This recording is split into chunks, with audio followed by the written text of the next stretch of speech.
Hey guys, today we're going to take a look at Tineco's latest wet and dry vacuum cleaner, the Floor 1 Switch S7. And the reason it's called Switch is because you can switch the battery and the motor from the wet and dry vacuum to a stick dry vacuum. Let's find out more. Now, before we talk about this particular model, Tineco's lineup is a bit confusing, especially the S7 lineup.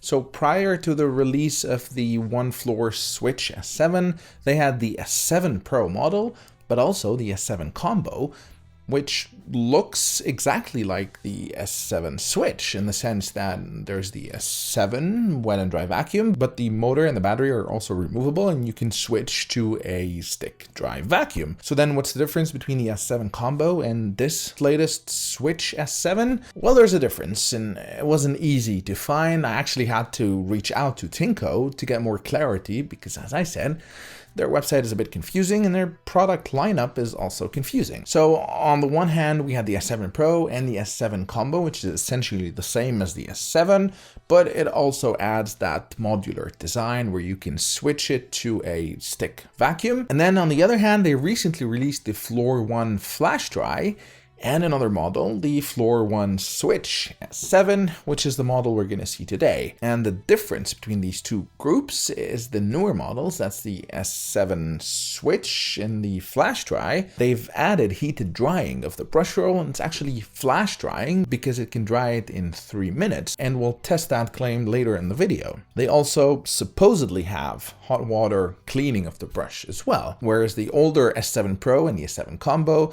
did not have heated drying, which is odd. At that price point, they definitely should have had it. But essentially, this is what the newer models, the S7 FlashDry and the S7 Switch, add. But it doesn't end there, so they are an upgraded model. However, it seems that Tineco did take a step back in a few things as well. For starters, the LCD screen on the S7 Pro and the Combo, the older models, was a full-featured LCD screen with animations and whatnot. With the newer models, they took a step back and it's a more basic LCD screen. The older models also had Ultra mode, which used electrolyzed water for deeper cleaning, which also, for some reason, they removed on the newer models. So let's take a look at the Floor 1 Switch S7. And essentially and primarily, it's a wet and dry vacuum. And what that means is that it's a vacuum cleaner that also cleans your floors with water and solution at the same time as you are vacuuming. So instead of going over your floors with a vacuum cleaner to remove the dust and then with a mop and a water bucket, this 2-in-1 device does it at the same time. But not only that, as you are vacuuming your floors, the roller brush is constantly being fed fresh water.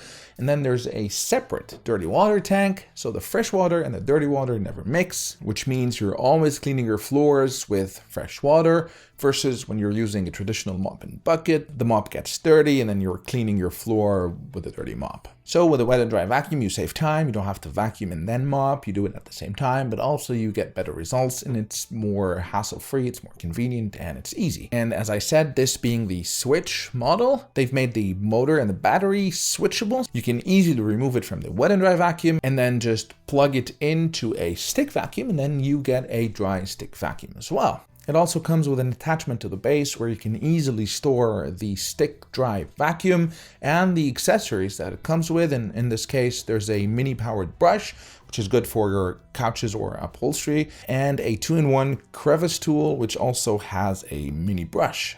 Now, the wet dry vacuum has 4 different modes. The first one is auto mode, and in auto mode, the machine runs in lower power, but there are sensors that detect any debris that you are vacuuming over, and then they kick the vacuum into higher power with more water dispensed. And the benefit of auto mode, there's no reason for you to be running in maximum mode all the time, and that's by consuming more battery. You're better off running at the lower mode and only kicking into maximum mode if you need it. But if you want to manually kick into maximum mode, you can, and that's the second mode, that's max mode, where it goes into full power, both in terms of suction, but also in terms of water being used. The third mode is suction only mode, and this you can use to dry the floor if you have any spills or any water on the floor that you simply want to dry. The machine will not dispense any water, but rather only suck the water that's on the floor. And then the last mode is a custom DIY mode, and this you can customize in the app by setting the parameters that you want and having it as a fourth mode. Another interesting feature on this is their wheels, which they call Smooth Power, and they are motorized wheels, which are really good. They assist you in moving and pushing the machine forward and also backward. And I found they're one of the better assisted wheels on any of the wet and dry vacuums that I've tested before. All you really need to do is a slight push forward, and then you can feel that the wheels are really assisting your forward motion. But also, if you pull the machine backwards only slightly, you can also feel that the wheels are turning by themselves. If you've ridden an electric bike before, it's kind of like the same feeling.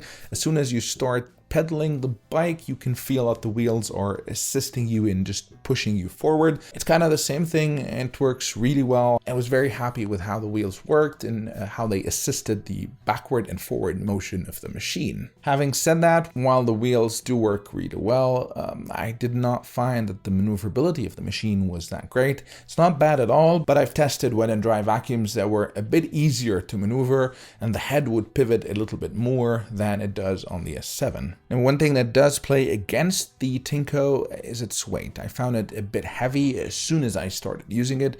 It was noticeably heavier than other machines that I've tried. I have the Roborock Diet Pro, but also the Dreamy H12 and the H13 Pro.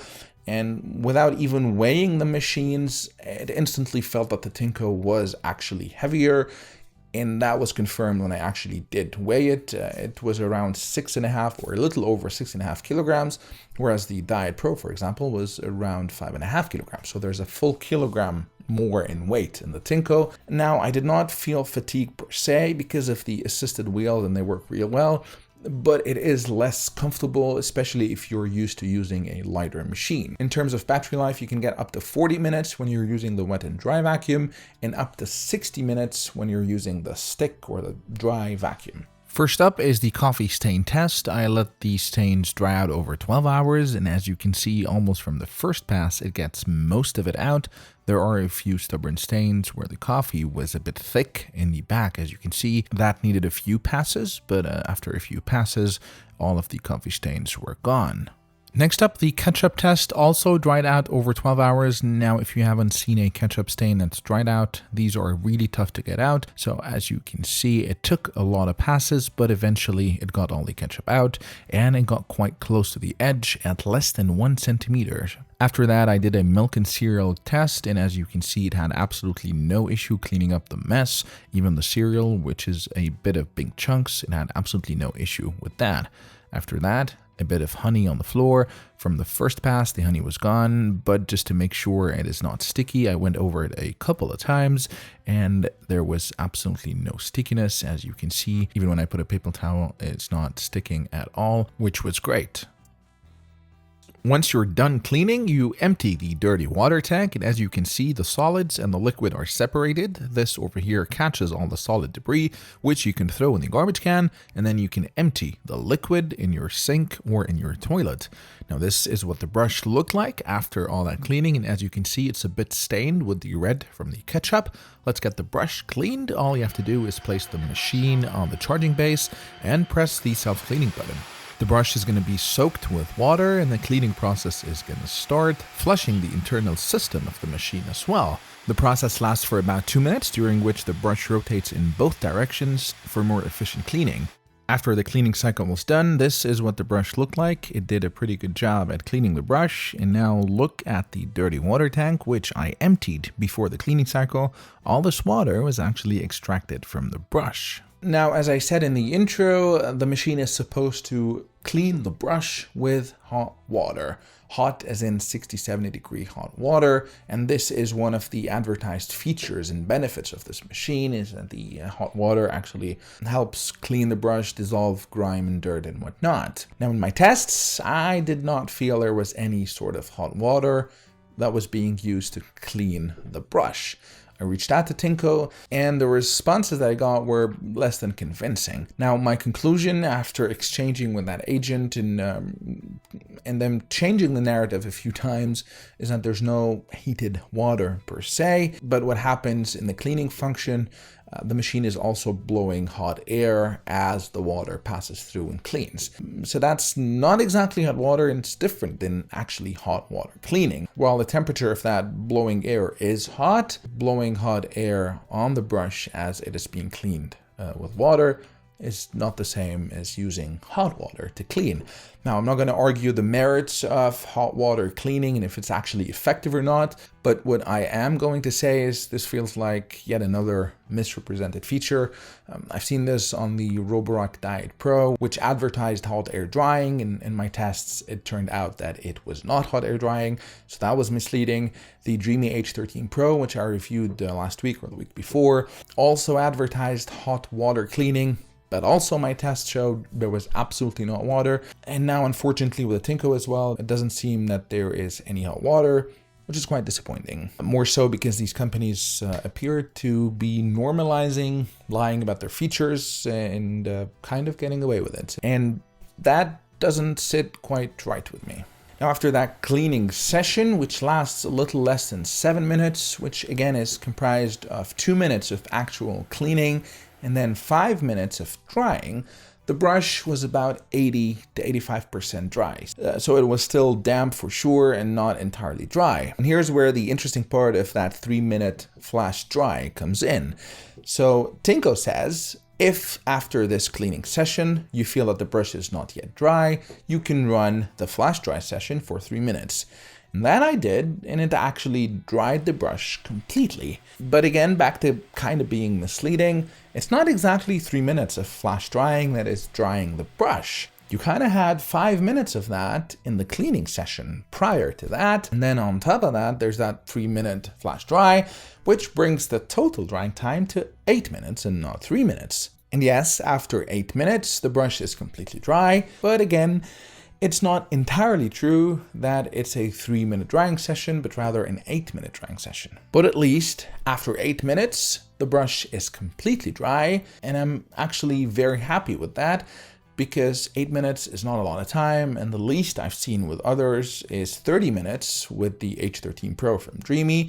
Roborock, on the other hand, as I said, does not even have hot drying, although it advertises that feature, and it sometimes takes 5-6 hours for the brushes to dry. Now, on that note, I did discover something in the box, which I couldn't really tell what it was for, and it is this transparent tray. And even when I reached out to Tineco, they weren't quite sure what this was for. And what they told me actually is you install this on the base so you avoid splashes when the machine is cleaning itself, which is nonsense. But examining this piece and how it sits on the base, I believe it has a different purpose, and this is to kind of seal the entire area surrounding the brush when you are cleaning and drying it, so there's less hot air that is escaping and more of it that's circulating in a confined space, thus by drying the brush faster.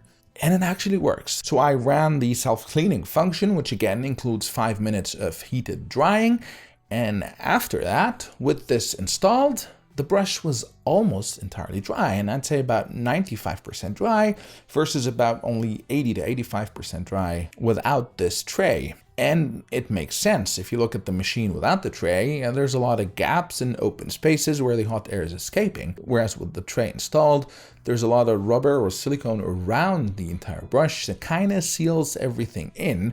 So there's less hot air that's escaping. And I found that in most cases, I don't even need to run the flash dry session afterwards. The brush is almost entirely dry after that self-cleaning session. Now let's take a look at the stick vacuum. And again, as I said, to convert to the stick vacuum, all you need to do is remove the motor or the battery from the wet and dry, and then just snap it into place on the stick vacuum. There's two functions only here. There's eco mode and there's max mode. So what I liked about the stick vacuum, the head pivots really well, but as a whole, I wasn't very happy with the machine. You can really feel the weight here, and that's because there's no assisted wheels on the stick vacuum.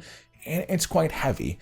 Also, the maneuverability is not that great. I've been using the Shark Detect Pro, which I did a review of, and you can watch the review over here if you're interested. And it's a way lighter machine. Maneuverability is way better, and in general, it's easier to use than the Tineco. Having said that, the Tineco Dry Stick Vacuum did actually perform quite well. To get an idea of how well the suction power works, I measured 50 grams of rice and I scattered them all over the carpet, and I ran the vacuum over them, and then afterwards I measured how much rice it was able to collect, and as you can see, it got almost all 50 grams of rice.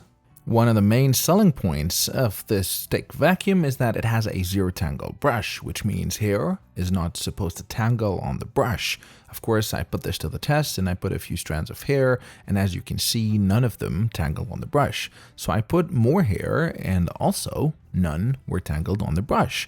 So I took this to a more extreme and I put longer strands of hair and also a lot of them. This time around, there was some tangling on the brush, which was expected. These were very long strands of hair and also in high concentration. So I would say in most cases under normal usage with hair that is scattered around the house, you should not see any tangling, and it seems that the anti-tangle brush actually works pretty well. So here are my thoughts on the Floor 1 Switch S7. Let me start with what I really liked about this. Although the machine is a bit heavy, the wheels are really good, one of the best that I've tried in both forward and backward motion, and they really assist you in navigating the machine. The cleaning performance is really good as well, and my favorite, the flash drying actually works in so very little time, which is something I'm really happy about. And to be honest, this is what I like most from all the features of this machine, and that's because I've had trouble drying the roller brushes with other machines. So with the Diet Pro, it takes over 5-6 hours. With the Dreamy H12 and H13 Pro, it takes 30 minutes, and the process is actually quite loud. So having to sit through that noise for 30 minutes is less than ideal. Well, the Tineco, it is a bit loud, but it only lasts a few minutes and you have a dry brush. And with a stick vacuum, the no tangle brush actually works. In most cases, you should not see hair tangled on the brush. Now moving on to what I didn't really like. For starters, the auto mode, I was a bit disappointed there. I felt it wasn't very responsive, and there are some cases where it did not detect anything and it did not kick into a higher mode, especially with dry messes. I put some rice on the floor, some cereal, and in both cases, it did not detect anything. Whereas with others that I've tested, most notably the Dreamies and the Roborox, they had no trouble at all detecting these dry messes and instantly kicking into higher mode. Only when I put a combination of wet and dry messes, in this case milk and cereal, did I see that the machine kicked into higher mode, but also wasn't very responsive. So I was a bit disappointed with the auto mode. The hot water or lack of hot water cleaning, we talked extensively about that, but also it was a bit disappointing, not particularly because it did not have the feature. I don't think it's going to be groundbreaking and make that big of a difference, but more so because it seems that Tineco have essentially lied about it. The weight, again, is something I wasn't very happy with. I could instantly tell it's heavier than the other wet and dry vacuums that I'm used to using. And although the wheels work well, I would have liked if the machine was a bit lighter. And lastly, the stick vacuum itself, while it performs really well, it's not the easiest to maneuver, partly because of the weight of the machine and the lack of assisted wheels on the stick vacuum. There's one last thing I wasn't very happy with, and this is in the way it charges. It can only charge in the wet-dry vacuum and not in the stick vacuum. That is, the base of the wet-dry vacuum is the one that charges the machine, and if you're using the stick vacuum and you have that docked, it doesn't charge. The problem with that is you have to essentially remove that motor from the stick vacuum and put it back into the wet and dry vacuum every single time to recharge it. And imagine you use the wet and dry vacuum once every week, but the stick dry vacuum every day. I would want to leave the motor always in the stick vacuum because I use that more frequently. And then when I want to use the wet and dry one, I would switch it to it. But I cannot do that because if I leave it in the stick vacuum, it does not charge. So that's an oversight on Tineco's side, or a design decision that they opted for, but I really wish both bases had the ability to charge the device rather than only the wet and dry base. Now, the last thing I did not like about this machine is its price. It's expensive, especially if you're getting the Switch model, so the combo. It goes for $900, which is a lot. Now, granted, if you decide to go for the non-Switch version, so the FlashDry version, it's only $100 less at $800, which makes spending the extra $100 to get a stick vacuum actually worth it. But at $900, it's quite expensive. And at $800, the non-switch version is also very expensive, especially when there are others in the market at almost half the price. The Diet Pro, for example, is around $450. The H12 Pro from Dreamy, so that's the previous generation, is a very capable machine, and it's also almost half the price. Now, is a Tineco better than both of them? Yes, it is, definitely. But is it twice as good? Absolutely not. So in terms of value for money, I think this is where this machine struggles, and only because it is very expensive. Now, granted, if money is not an issue for you and you don't mind spending money on this, I think it's a fabulous machine, one of the better ones that I've tested, and is the one that I would pick. But if you're looking for bang for your buck or value for money, it's hard for me to justify $900 for this machine. I would say look at others in the market like the Dreamy or the Roborock. In terms of value for money, I would say they would beat the Tineco. That's all for me. If you have any questions, put them in the comments section. Let me know your thoughts. I will put links in the description to the product page of this machine. Make sure to check those links to see the price at the moment you're watching this. Matter of fact, at the time of recording this video, Tineco does have a discount on this, and it's going for about $800 rather than $900. So make sure to click on the links to check the price at the moment you're watching this. And if you do decide to purchase this machine, I would appreciate if you'd go through my links. These are affiliate links. I might earn some commission on eligible purchases at no extra cost to you. This will greatly help support the channel. Thanks for watching. If you liked the video, please hit the like button and consider subscribing to my channel, as this encourages me to continue producing content. Until next time, cheers.